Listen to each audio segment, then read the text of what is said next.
नमस्कार, मैं निकिता और आप देख रहे हैं सी न्यूज भारत। वक्त हो चुका है न्यूज बुलेटिन का, जिसमें हम जानेंगे किसके द्वारा हाइड्रोलिक पशु एम्बुलेंस सेवा को हरी झंडी दिखाई गई। ग्रामीणों ने क्यों किया प्रधान सचिव के खिलाफ विरोध प्रदर्शन। कहां आईपीएल पर सट्टेबाजी का हुआ खुलासा। ऐसी ही तमाम खबरों पर करते हैं विस्तार से चर्चा। थाना फैजगंज बेटाचौथ के गांव राज्य की सिकरीम के रहने वाला नवयुवक की राजघाट गंगा में डूबकर मौत हो गई। कई घंटों रेस्क्यू के बाद गंगा में मिला नवयुवक का शव को घर लाया गया। परिवारजनों का रो रो कर बुरा हाल है। बदायूं से सी न्यूज संवाददाता ओमवीर की रिपोर्ट। मध्य प्रदेश शासन के गृह जेल मंत्री डॉक्टर नरोत्तम मिश्रा ने दतिया प्रवास के दौरान अपने निवास पर दतिया में निःशुल्क गौ सेवा उपचार के लिए दया भावना फाउंडेशन, आचार्य विद्यासागर गौशाला एवं उपचार केंद्र सोनागिरी की ओर से हाइड्रोलिक पशु एम्बुलेंस सेवा उपलब्ध करवाई गई, जिसका गृह मंत्री डॉक्टर नरोत्तम मिश्रा ने हरी झंडी दिखाकर शुरुआत किया। उन्होंने इस पुनीत कार्य में दया फाउंडेशन का आभार व्यक्त करते हुए कहा कि हमारे जीवन में गौ सेवा का कार्य करना जीवन में बहुत बड़ी उपलब्धि है। उन्होंने कहा कि ये मध्य प्रदेश की ऐतिहासिक आधुनिक निःशुल्क गौ सेवा एवं उपचार एम्बुलेंस है, जो पशु सेवा के लिए 24 घंटे निःशुल्क उपलब्ध रहेगी। इस वाहन से बीमार एवं घायल पशुओं को उठाकर पशु चिकित्सालय ले जाने में बड़ी राहत मिलेगी। इतना ही नहीं, कार्यक्रम के दौरान मंत्री डॉक्टर मिश्रा ने कहा कि ये सौभाग्य की बात है कि हमारे दतिया जिले के गौ सेवाओं के लिए दया भावना फाउंडेशन ने एक एम्बुलेंस वाहन निःशुल्क सेवा करने के लिए उपलब्ध कराई है। उन्होंने कहा कि हमारा जिला हर क्षेत्र में उन्नति पथ पर है। कोविड-19 में भी दतिया जिला इलाज करने में अव्वल रहा। हमारे जिले के डॉक्टरों ने बाहर के आने वालों का भी इलाज बड़ी लगन एवं मेहनत से किया है। कार्यक्रम के दौरान कलेक्टर संजय कुमार, मुख्य कार्यपालन अधिकारी कमलेश भार्गव आदि जनप्रतिनिधिगण उपस्थित रहे।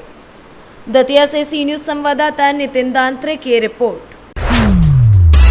मर्यादा पुरुषोत्तम श्री राम के जन्म दिवस पर नगर के 1/3 हिस्से में भारी तामझाम, तड़क भड़क और शोर शराबा इसलिए रहा क्योंकि परंपरागत रूप से लगभग 5 किलोमीटर क्षेत्रफल में शोभा यात्रा निकाली गई। यात्रा मार्ग में झंडी, झंडा, बैनर, पोस्टर, स्पीकर, डीजे की बहार ज्यादा रही, जबकि कुछ अन्य क्षेत्रों में झंडियां लगाई गई थी। शोभा यात्रा के उद्गम स्थल संगा मोहल कटरा थाना रतनगंज के इलाके में सजावट भव्य स्तर पर थी। इसके बाद 2 किलोमीटर के अंतराल पर पक्की सराय, घंटाघर से बसनही बाजार में भी कामोवेश उसी तरह की स्पर्धा दिखाई पड़ी।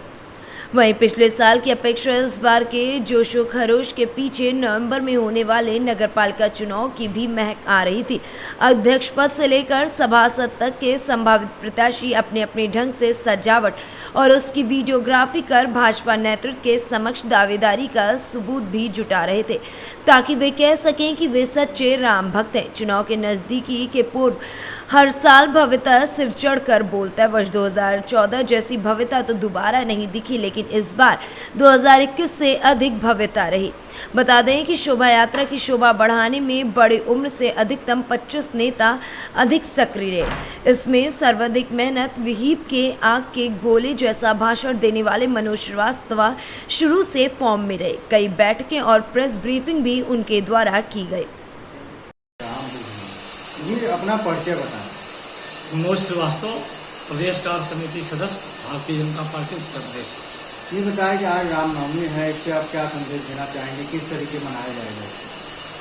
कोट कोट के जन, करोड़ों करोड़ों लोगों के हृदय में निवास करने वाले अखिल ब्रह्मांड के नायक मर्यादा पुरुषोत्तम प्रभु श्री राम का प्राकट्य दिवस अर्थात श्री रामनवमी की संपूर्ण नगरवासियों को, प्रदेशवासियों को बहुत बहुत बधाई और शुभकामना। हमारे तीज त्योहार और महापर्व यह संदेश देते हैं कि भारतीय संस्कृति, सभ्यता, मान्यता, परंपरा, जीवन मूल्य किस ऊंचाई के मानदंड पर स्थापित था।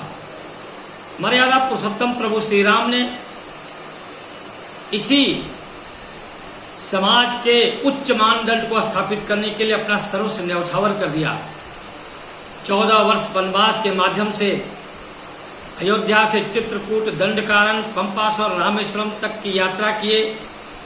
उस यात्रा के दौरान निखाद राज को गले लगाए, गुहराज को सम्मान किए और सबरी माता के आश्रम जाकर के उनके जूठे बेर खा करके समाज को ये संदेश दिए, इस धरती पर कोई दलित नहीं है, कोई अछूत नहीं है, सब के सब हम भारत माता के सपूत हैं।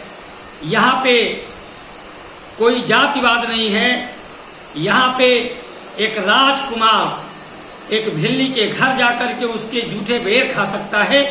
यह भारत का उच्च मानदंड रहा है।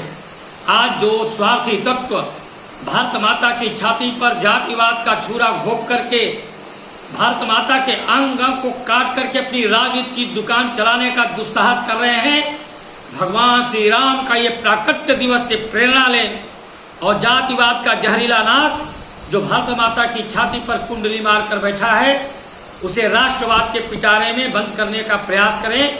यही श्री राम के प्राकट्य दिवस का संदेश है, यही रामनवमी का संदेश है। मिर्जापुर से सी न्यूज संवाददाता आशीष सोनी की रिपोर्ट।